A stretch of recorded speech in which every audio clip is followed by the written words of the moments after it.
considerably just in recent weeks. I'll support the Republican nominee, but I don't know that it will be him.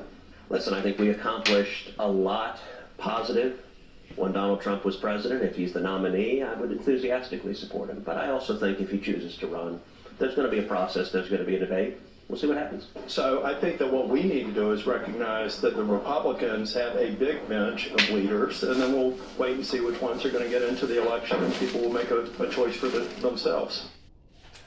Reaction from some top Republican lawmakers saying Trump's 2024 announcement will not instantly clear the field of potential primary challengers. Welcome back to Morning Joe. It is Wednesday, November 16th. Good to have you all with us. Along with Joe, Willie, and me, we have former MSNBC host Chris Matthews with us this morning. Good to have you back, Chris. Chris, great to have you here. And you obviously former host of Hardball, but you also worked for Speaker of the House, right. Tip O'Neill. And in that capacity, you had to know how to count votes inside the House. And now Kevin McCarthy, this morning's Wall Street Journal, Kevin McCarthy on the front.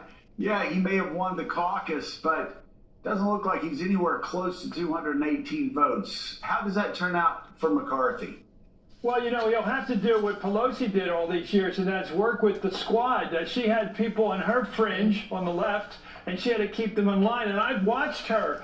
There's a real quality of finesse there, where she would give them a break, let them hold up the infrastructure bill for a while so that they could get consideration of their bill, the Build Back Better bill. When that elapsed, the chances of that passing, they were happy enough with that to let the infrastructure bill pass. Maybe it's about a mother of having 5 kids. Maybe it's about having a lot of brothers. But she has an amazing ability to finesse, to work one group to keep them happy, at the same time not give away the store. Have you seen any hint that Kevin McCarthy possesses that level of political finesse? What a great question. Not at all. Not at all. I mean, he seems shaken by events all the time. And, right. I just don't think he has that quality of calmness that she has.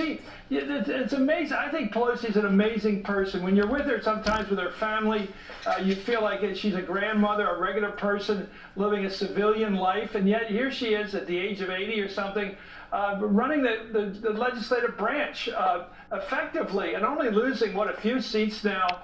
A few seats. I mean, what an effective campaign it was for a mid-year for her.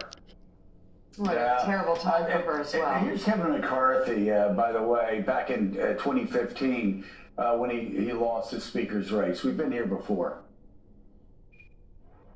We've been going through this campaign, talking to a lot of members, but the one thing I've always said, to earn this majority, we're servants. We should put this conference first. And I think there's something to be said for us to unite. We probably need a fresh face.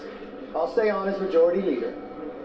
But the one thing I found in talking to everybody, if we are going to unite and be strong, we need a new face to help do that. I'll tell you, listen to some people in Freedom Caucus, it's going to be hard to figure out how he gets the speakership, but we'll see. I want to talk about Donald Trump's announcement last night, because your good friend Doris Kearns Goodwin was on earlier, and she talked about how it was unique and just how negative that speech was.